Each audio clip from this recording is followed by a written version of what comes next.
যাদের নামাজ পড়ার সময় দুনিয়াবি চিন্তা মনে আসে বা নামাজে অমনোযোগী তৈরি হয়, তারা ভিডিওটি শেষ পর্যন্ত দেখার অনুরোধ রইল। হযরত আলী রাদিয়াল্লাহু তাআলা আনহুর কাছে একজন ব্যক্তি এসেছে। তখন লোকটা বলল, হুজুর, আমার নামাজে মন বসে না।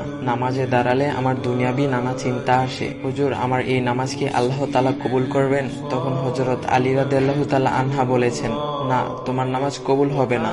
তখন লোকটা মনে অনেক কষ্ট নিয়ে চলে যাচ্ছেন। এমন সময় রাসূল সাল্লাল্লাহু আলাইহি ওয়াসাল্লাম এসে হযরত আলী রাদিয়াল্লাহু তাআলা আনহুকে জিজ্ঞাসা করলেন, ইয়া আলী, আপনার কাছে লোকটা কেন এসেছিল?